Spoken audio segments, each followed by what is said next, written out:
Rilele udzula milenzheni ya Yesu. Sa vhafumakadzi ro rali ro litsha zwoṱhe ra ḓi vhudza uri ri khou ya gai kerekeni. Hu na zwithu zwinzhi zwine ra ḓa ri tshi khou zwi ita mara ra ri nga heḽi ḓuvha ri khou ṱoḓa u ḓiwana ri milenzheni ya Yesu. Amen. Na hetshiḽa tshiṱori ri khou wana vhafumakadzi vhavhili, havha na muṅwe ane o vha a tshi khou shuma nga u vhona uri ri na muyeni ane a vha Yesu. Amen. O vha a tshi khou shuma a tshi khou vhona uri zwithu zwoṱhe zwi khou dzudzanyiwa, hu khou bikiwa, u khou vha na mutsiko uri ndi khou tea u lugisa uri tshiṅwe na tshiṅwe kha tshi vhe perfect. Amen. Ra wana hoyu muṅwe Maria ene ha ngo ḓi dina nga hezwo zwithu zwinzhi zwinzhi. O vha a tshi khou tou nyaga u dzula hanefha milenzheni ya Yesu, a pfa uri Yesu uri mini. Amen. Zwino uḽa wo shuma a vha tshi khou vhilaela uri u sa ambi na hoyu muthu a ḓa a nthusa ngori ndi khou shuma ndi ndoṱhe nga hangei ende mishumo ndi minzhi.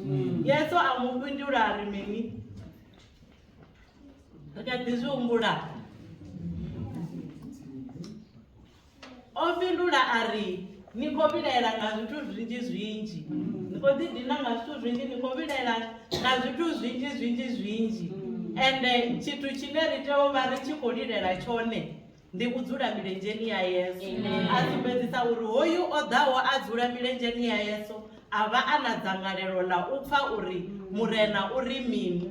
Ndi ene o nangaho tshithu tshine ha nga dzhieliwi nga muṅwe muthu na ḽiṅwe ḓuvha. Amen. Zwino ndi khou tou nyaga u ṱuṱuwedza vhathu vhoṱhe nga ḓuvha ḽa ṋamusi uri hezwi zwine ra khou zwi ita kha ri dzulele u zwi ita tshifhinga tshoṱhe. Hu na zwithu zwinzhi zwine zwi nga vha zwi tshi khou ri vhilaela na zwino ro dzula hanefha maḓaḓa ndi manzhi, mara kha ri fokhase kana ri sedzese nga maanḓa uri ri dzule gai milenzheni ya Yesu. Naho zwithu zwinzhi ra vha ro dzula milenzheni ya Yesu ri ḓo kona u pfa uri muṋe washu u khou ṱoḓa ri tshi ita mini. Amen. Zwino ri ḓo wana luimbo children ministry vha tshi khou ḓa na item yavho.